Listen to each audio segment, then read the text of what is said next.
Hola, dándoles un cordial saludo por este medio, reanudando nuestras catequesis de primera comunión, retomando el trabajo de la formación en la fe. Hoy vamos a abordar el tema del credo, una de las oraciones más importantes dentro de la fe católica.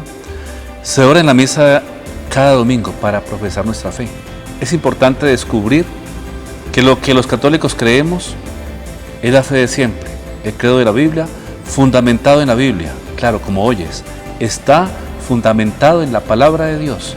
Y el credo surge de la experiencia de la comunidad que ora, que lee la palabra y que se construye para que, creyendo esto que profesamos, nos acerquemos a las verdades fundamentales de nuestra fe.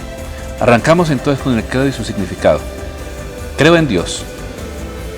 Nuestro Dios es el único Señor. Palabras del Deuteronomio capítulo 6, versículo 4. Y Marcos, Evangelio, capítulo 12, versículo 29. Creo en el Padre Todopoderoso. Lo que es imposible para los hombres es posible para Dios. Palabras que resultan del Evangelio de Lucas, capítulo 18, versículo 27.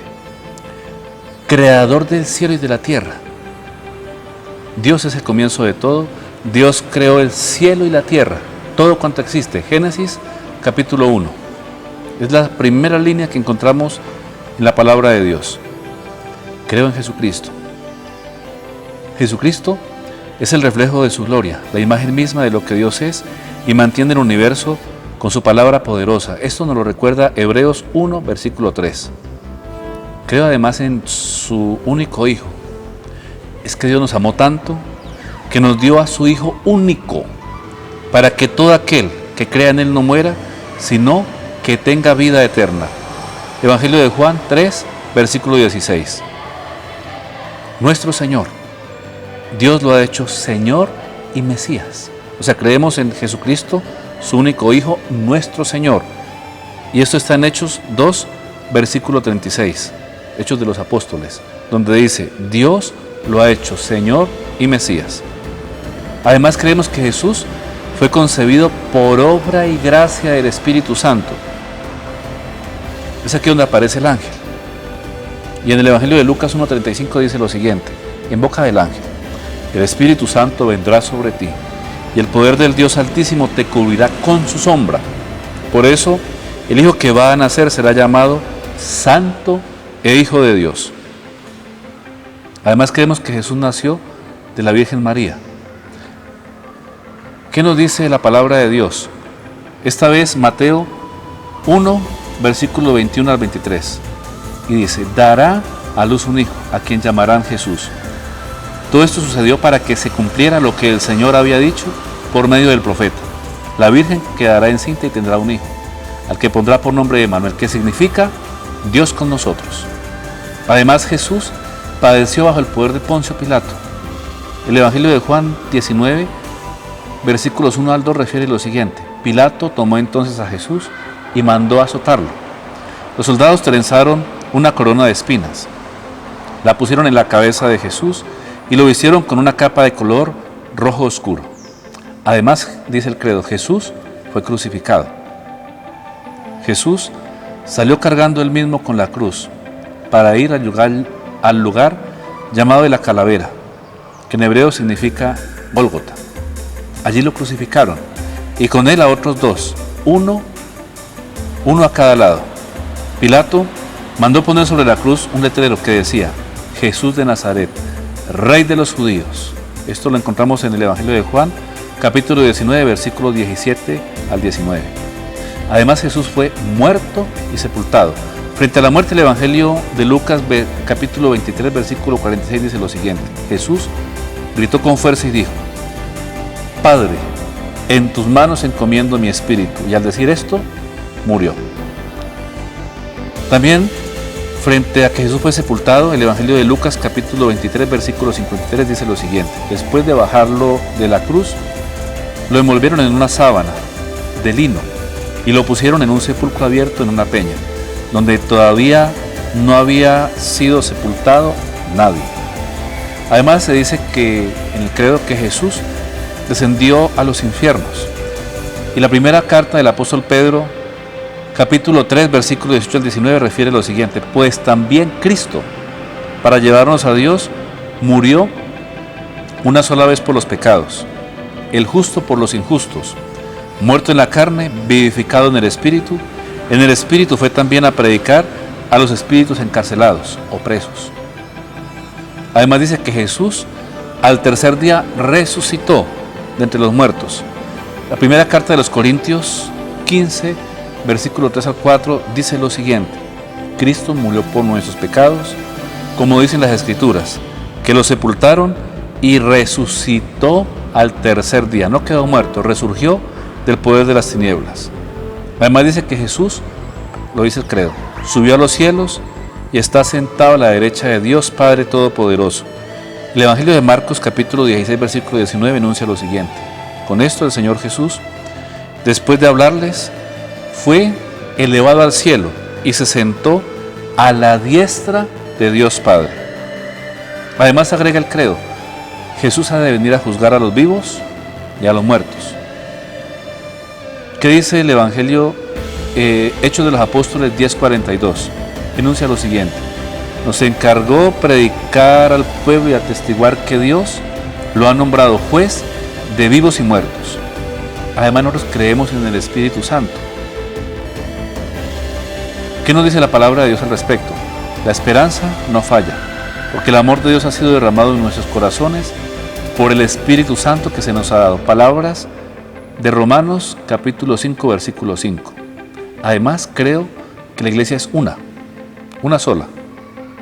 Y el Evangelio o el testimonio del Evangelio de Juan capítulo 17 versículo 21 dice lo siguiente: para que todos sean uno, como tú, Padre, en mí y yo en ti, que ellos también sean uno en nosotros, para que el mundo crea que tú me has enviado, dice Jesús. Además Efesios capítulo 4 versículo 4 al 5 dice: un solo Señor, una sola fe, un solo bautismo, un solo Dios y Padre de todos, que está sobre todos, por todos y en todos. Además nosotros creemos que la iglesia es santa. Efesios capítulo 1 dice lo siguiente: la fe confiesa que la iglesia no puede dejar de ser santa, y por eso escribe Pablo: a los santos de Dios le escribe el apóstol. O como dice también el apóstol Pedro en la primera carta, capítulo 1 versículo 16, como dice la Escritura: serán santos porque yo soy santo. O también como lo enuncia la misma carta en el capítulo 2 versículo 9, la iglesia es pues el pueblo santo de Dios. Además nosotros decimos que la iglesia es católica.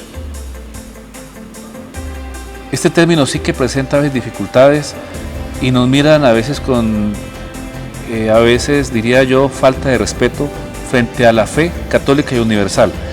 Mateo capítulo 16 versículo 18 dice lo siguiente: y yo te digo que tú eres Pedro, y sobre esta piedra voy a construir mi iglesia, y ni siquiera el poder de la muerte podrá vencerla.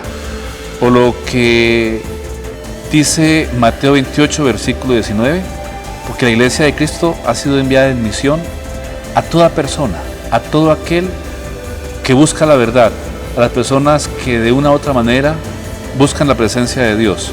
Y dice lo siguiente: id y haced discípulos a todas las gentes, bautizándolas en el nombre del Padre y del Hijo y del Espíritu Santo, para referirse que toda persona es capaz de Dios y que estamos enviados a todas las personas sin distinción.